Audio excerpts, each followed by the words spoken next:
Bienvenue sur ce tutoriel qui va vous apprendre à utiliser Coach for Relay et l'application Notes sur l'iPhone comme carnet de bord.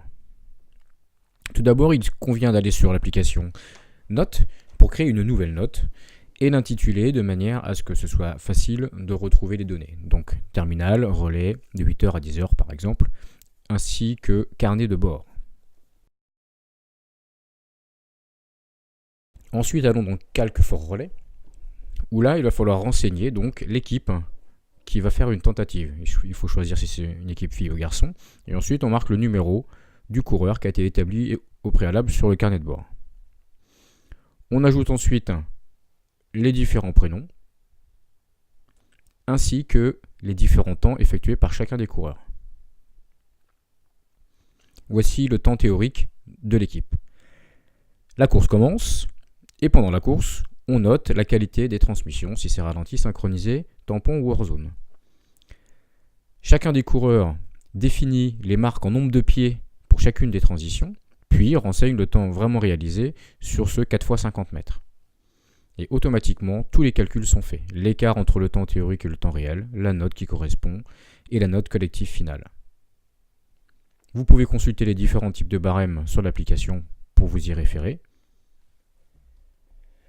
Et vous pouvez même partager avec l'icône en haut à droite et ensuite aller dans Notes pour ajouter toutes les données de cette course dans la note qu'on a créée préalablement, c'est-à-dire thème, relais, 8h, 10h, carnet de bord. Vous avez donc accès maintenant à toutes vos données. La date à laquelle vous l'avez fait, même l'heure, la configuration qui est testée, pour chacun des coureurs, leur temps et leur note individuelle sur 4 points. Pour chacune des transmissions, vous avez le nombre de pieds qui correspond pour vous les retrouver le jour du bac.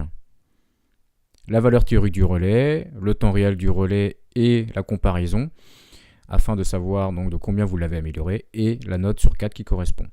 Et enfin, ça fait le total final de la note sur 16 à laquelle vous ajoutez votre note individuelle et vous avez votre note sur 20 pour cette configuration.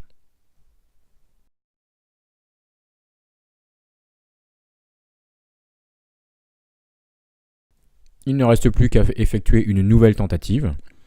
Vous renseignez à nouveau les données, la qualité des transmissions, le nouveau temps réalisé en 4 x 50 mètres et vous avez donc une nouvelle tentative à enregistrer dans votre note.